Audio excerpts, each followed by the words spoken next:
Alexander Volkov versus Rozenstruik is the main event. Co-main event, Dan Ige 50K versus Movsar Evoloev. Don't forget your own pasty, you sausage. Cheating little juice head would never have won a belt without them steroids, you fucking mushroom. He called him a fucking mushroom? Passing out the medicines. We've been on that rock star regimen, knowing that I'm heaven sent, higher than I ever been. I got a problem with. What's going on, guys? This is Totally Blitz Fight Club. And before we get into action, please do me a favor. Go down, like the episode, subscribe to the channel. And if you haven't already, go find us on your any podcast website you use. We're on there. Subscribe to that as well. But as always, let's get into it. These are the hosts for the episode. I'm Paul, Pick and Win 'em Concha. I got my rolly pack. I got my shot. Let's get into it. Who's with me? I got Kev. I'll take you to the Sky Savoy. Kev, I'll take you to the Sky Savoy. You feel me? And I'm coming in this bitch talking some real fighting shit. If you feel me, don't feel me. If you feel me, you feel me? What's going on, y'all boys? It's PT, man. You know what it is. We back with it with another UFC episode. Yes, sir. We got UFC Fight Night. We're back at the Apex before we got a big pay-per-view the following week with a stacked card. But this week, kind of stacked. We got two fights for talking doubleheader. Alexander Volkov versus Rozenstruik is the main event. Co-main event, Dan Ige 50K versus Movsar Evoloev. I call him the Russian Terminator. Let me know what fight y'all want to start, co-main or go straight into the main? Go co-main. Co-main. Well, before we jump into that, we do have some UFC news. Not even news, it's kind of drama that's been stirring in the pot a little bit on the off screens. If you haven't been tuned in to the UFC, you might not know. But everybody's fan favorite, Paddy Pimblett, Paddy the Baddy. Everyone knows that boy likes to get chunky in the off season. Everyone knows he gets a real big. He eats good. TJ Dillashaw, current interim champ, he came out and basically said, he's just loving diabetes as a recipe for destroying your body, blah, blah, blah, blah. If he keeps up that same work ethic he has now, he'll never be a champion. Paddy Paddy didn't like that. Paddy came out and said, is this fella messing? TJ Dillashaw used to sell t-shirts with his fat face on it saying Fat Tyler on when he came out to camp. Don't forget your own pasty, you sausage. Cheating little juice head would never have won a belt without them steroids, you fucking mushroom. He called him a fucking mushroom? Yeah, bro. And the way he spells it, like the slang, like when he called him, like when he said would never, he spelled it Y-U-D, like would never, like in his accent. Like it reads as if he's talking to him. Right? Yeah, you might have sent that in the group chat. I didn't know he said all that. Yeah. And if you don't know, TJ Dillashaw used to come in like 30, 40 pounds overweight all the time and burning off in camp, had fat ass cheeks because he's like 5'6", like they're the small weight class. And for him, that's like the pot calling the kettle black. Like, and you pop for steroids, you fucking juice head. Yeah, I guess he really can't say shit. He shouldn't be saying nothing for real. I didn't know that. He called the motherfucker a sausage. He called him like fucking mushroom. Hey, but don't mess with Paddy the Baddy. It's funny that shit happened because the only reason why I know TJ Dillashaw is because in the season of The Ultimate Fighter I'm watching, season 21, good season, a very good season, I recommend. But this motherfucker won he won the championship midterm, not season 21, season 22 this shit happened. He won the championship mid season. So, and he just happened to be in the same camp as Uriah. Don't know his last name. Uriah Favorite. Yeah. I know that was a big drama when he. It's a big ordeal. Yeah, so that's why I know about all that stuff. But to hear this shit from him, because he is a little motherfucker, and I think he used to get fat and shit like that. So I understand where he's coming from. He probably had to learn from that, and the fact that he's still relevant. He's the former champion, current interim champion. So like, I respect it. And like I respect the mindset he's coming from. Like he could have he's just saying like, yo, don't do that, bro. It's not good for you. I had to learn the hard way. But he could have won a better way of saying it. But like, it's too late now, bro. They're gonna call you a sausage kid. Like, I gotta get in the ring.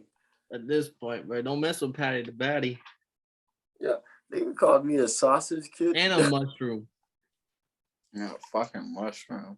Well, that was my little bit of drama. And while we're here in this little section of the UFC world, real quick, we have some fights that have been announced over the week. You have Robert Whittaker versus Marvin Vettori on September 3rd at UFC Paris. Will be a banger.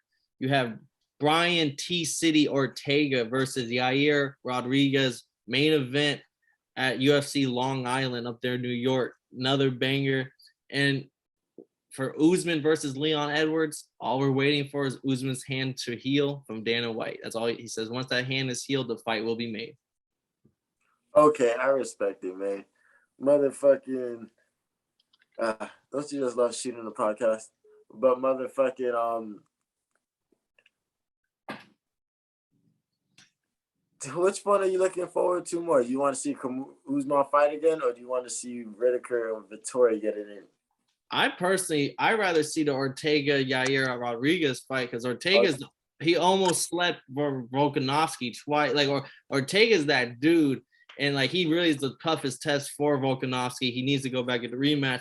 Yair Rodriguez has been unbeaten.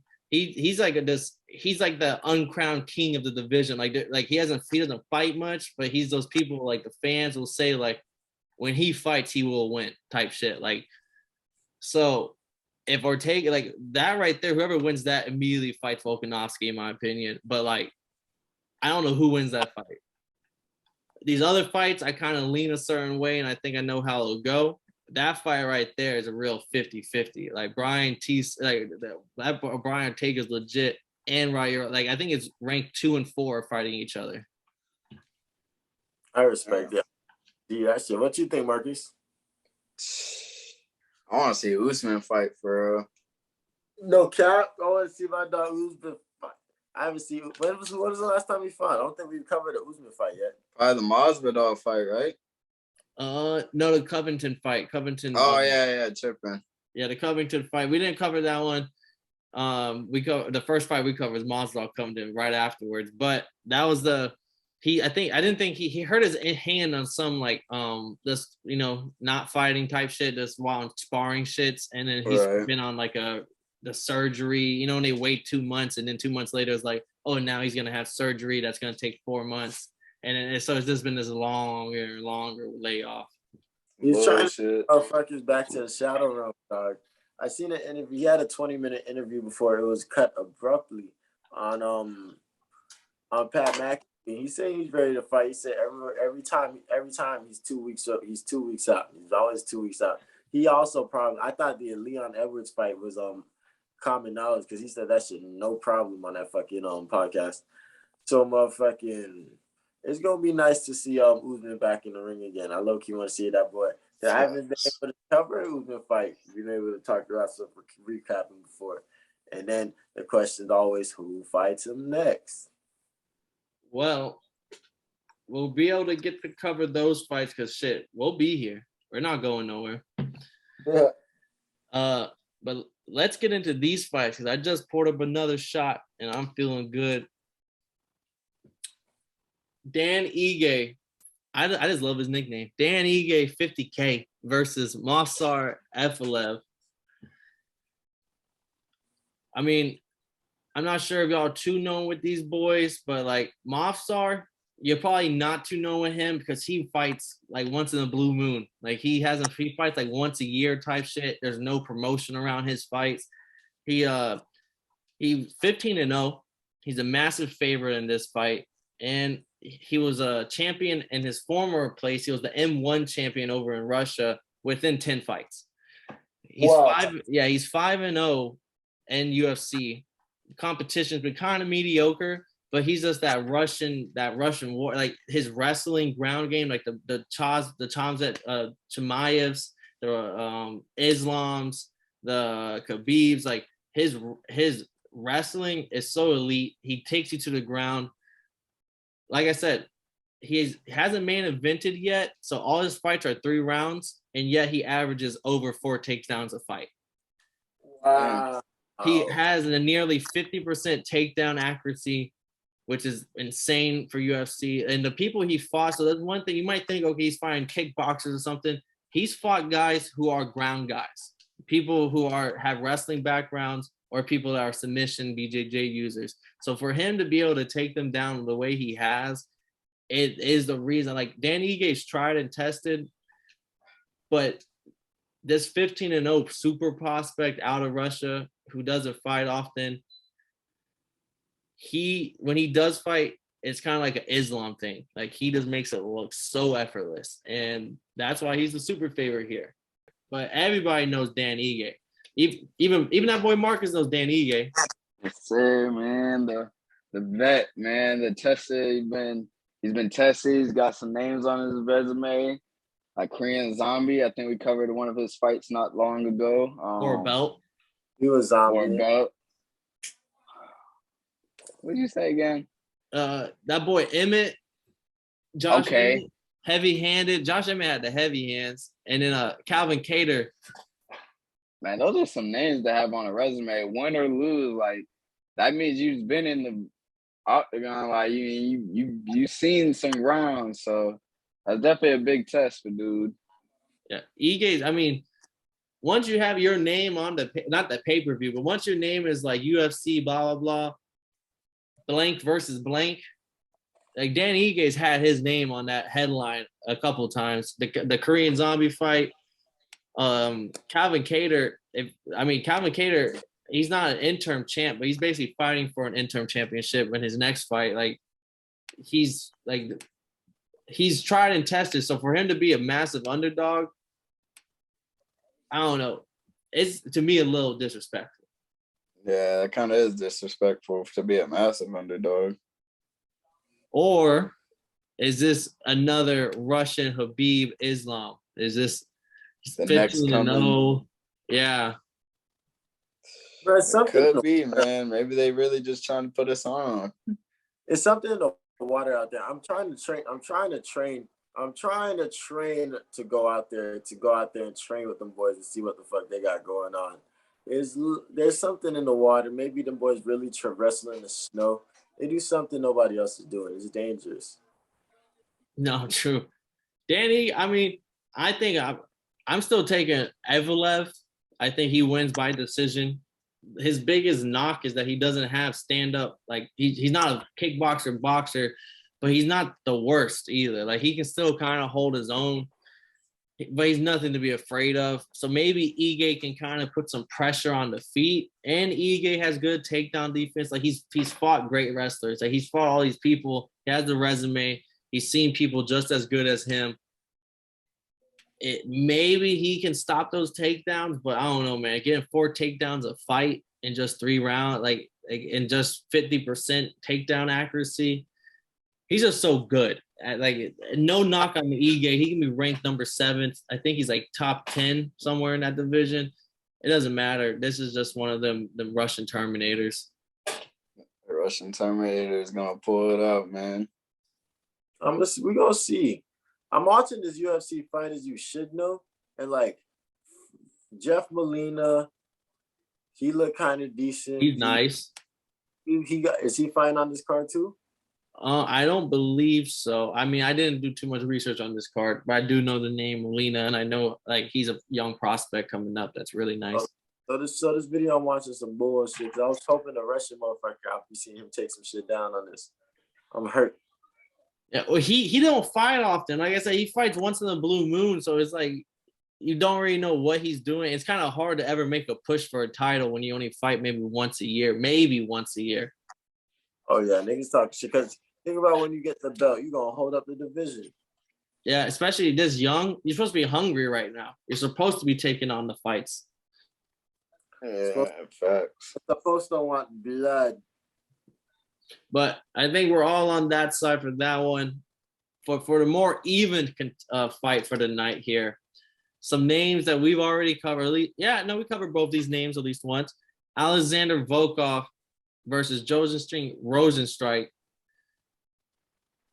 We got the 6'7". If you don't know Volkov by now, he's 6'7". These are heavyweight. These are big boys, but he's big for the division. He's long. He's a boxer. He can hit you from the outside. He won't knock you out. He's a little bit older now, but he's seen 5 rounds a lot in his career. He only fights the best of the best or a top prospect trying to make a name for themselves. Not a power puncher, but he will put them fucking strikes on you. He will bombard you. Them things on you. Rozenstruik, he's a miniature Francis Ngannou, if you ask me, bro. I don't even got really notes for this card, bro. We got a volume striker versus a power puncher. One's older, one's younger. Both have fought against they have very similar resumes on who they fought in and who they've lost to, because they've only lost against the best, like Curtis Blades, Gone, like Derek Lewis. These are not names that are bad to lose to in the heavyweight division. Some fucking guys. Y'all leaning any certain way? Y'all rooting for the heavy hitter in Rozenstruik, who I'm going with the heavy hands. The dog. Yeah, and I think I low-key picked against, what's his name? Was it Vol? Yeah, Volkov. It was against Tom Aspinall. So it was UFC London, one of the better I'm pretty cards. sure I had Aspinall winning that fight. So I'm going against this dude again. I don't give a fuck. I'm going heavy hands.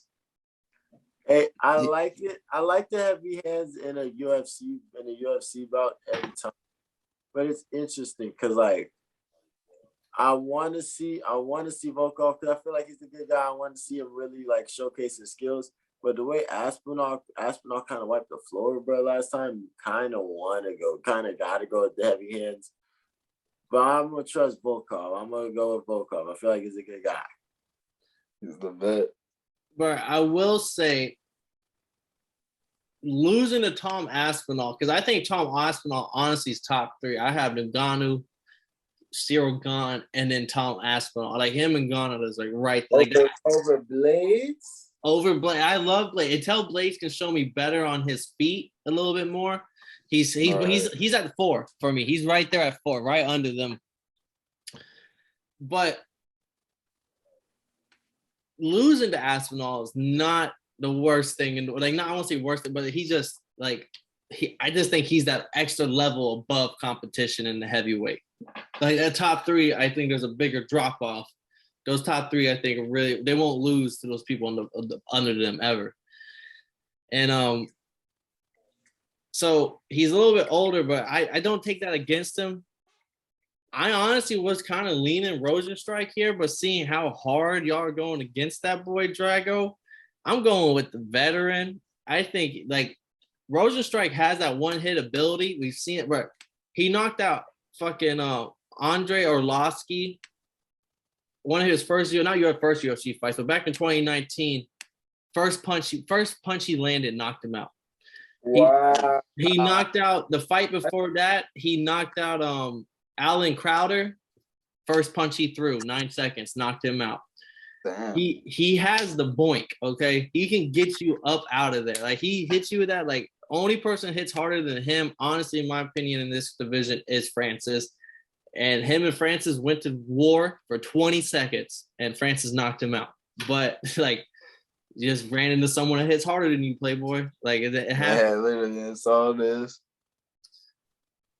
I just think though this is just a bad matchup for him. I love him. I think he beats a lot of this division, but Drago's just too talented of a boxer to, I think, get into those dirty firefights. He's 5 inches taller, but Rozenstruik is the shortest 6'2" you've ever seen. He's really like 6 foot. He's small. Like so he's really going against a taller guy, massive reach difference. Not massive, but there's a big reach difference.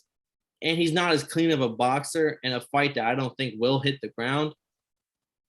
I just see Drago with his experience kind of piecing him and kind of does not letting it kind of ever get into that firefight. I wasn't leaning that way before, but y'all forced my hand. Yeah, I'm good. I chose Volkov now. I think he's a good guy. Oh, you did? Oh, I thought you kind of did. My bad. I can't pick somebody whose last name I can't spell. That's true. That's kind of hard. Or sometimes even pronounced, bro. I know I kind of fuck up on it with at least a couple shots in. Nah, but this is what is so Rozenstruik's his method for winning is he has to catch Drago. He has to catch him, like no cap. He has to catch him. But what's Drago's strategy going into this fight? What can he do to win and besides to just don't get hit? I think just honestly, like just piece up, like he can piece him from the outside and he has the better footwork. He's just a better boxer, more experienced boxer, whereas the other one just had heavy hands for a living. And I just think Draco can keep the range, keep tagging him, and does not get tagged. Like that's just, and he doesn't knock people out. Like he hasn't knocked somebody out in like 5 years. Like he will get another unanimous decision, in my opinion. But Rozenstruik, other than knocking out him on like some, because he does do those looping shots, and Drago doesn't have the best head movement. He kind of, when you're kind of tall, you kind of used to just leaning back some. And that's not the best sometimes with those hard looping. So if he gets caught, it will be a night for him. Yeah, you're going to sleep on those ones. But with also, I saw in his camps, Rozenstruik's been wrestling. And I think it's because his last fight was Curtis Blades, and Curtis Blades just took him down. It's not like he showed bad takedown defense, but that's against an All-American, right? Like he eventually got taken down and couldn't get up type shit for a long time. And he lost. So I think just like Nagano, when he lost to Stipe, he realized these heavy hands only get you so far. Like maybe we see a different Rozenstruik in this fight. And because in his training camps, I saw a lot of wrestling. Like he's been working on it. He's posted it on Twitter and stuff.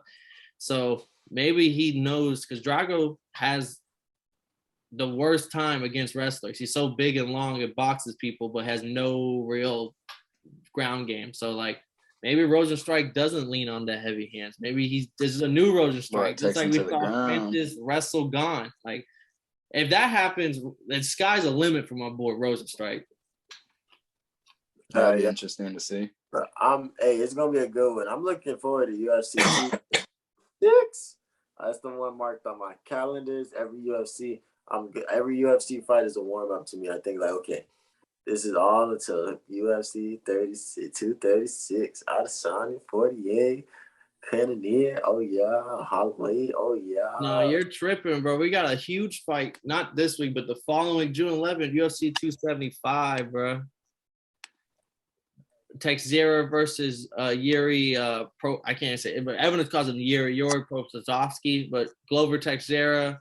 Then you have Valentina Shevchenko, Zhang Weili. Like the women, like these are some heavy hitters in the women division. All I'm hearing is that ain't UFC 236, and my boy Adesanya coming back to defend. There's gonna be some good ones, man. We got some heavy cards. But Dana White, the evil magician he is, matchmaking magician he is, to figure out a way to kill him, to make it a fucking beautiful build up the whole way there. Facts. Don't miss out. No, back-to-back pay-per-views, because no cap, I thought Amanda Nunes was the women's GOAT for like UFC and fighting. And then I found out about Valentina Shevchenko, who's fighting on that card. And I did not really realize, bro, the amount of trophies and all the championships she's won outside of this UFC belt holding is just like, she really is top of the class. She's actually moved up weight to fight Amanda Nunes twice, but the weight, it was like one draw and then one split decision, and like no one wants to see that fight again because of the weight differences. Mm-hmm. I feel you, but food has been served, y'all boys. So I gotta go fuck up some crab legs. Seafood boil on the motherfucker. Hey man, y'all got anything else for the show? No, I think we covered all of it. Tune in. Watch the boy. Watch the heavyweights go at it, and then watch the Russian Terminator versus tried and tested Dan Ige. And don't forget to tune into the Ultimate Fighter, bro. Some crazy shit happened last episode. Motherfucker, there's a girl, they had to send her home because she was like, I want to say they were trying to make 125 or 128. She was overweight. She was 154, Paul. They talking about damn near. She can't even fight. Weight cut for a girl. And like they said, the most. With all that money on the line, bro. They said the most they've ever seen was 10. But it's not. It's because she just had a miscarriage or something. So it's like her body's still taking. You know how girl bodies are. Girls' bodies are very past science. And that is different. That is some real deal reality. They infuse reality TV with fighting. I give them that. But the girl that they got to fight that had to take the fight instead, oh my gosh, she whooped ass. Well, the girl that the new person they brought in whooped ass. She was, whew. Killers everywhere. I don't know how she wasn't on the first cut. This shit was crazy. Hey, always be on stand. Hey, if you're a UFC fighter, MMA fighter, UFC, always be on standby. That's Dana White's rule. If you on standby, I will. Hey, you come fight this stand-in fight for me. I will make sure I set you up later. Also, I will. You scratch my back, I scratch yours. But that's been UFC Apex. That's been all the UFC drama with Paddy and TJ Dillashaw and all the upcoming UFC fights to talk about.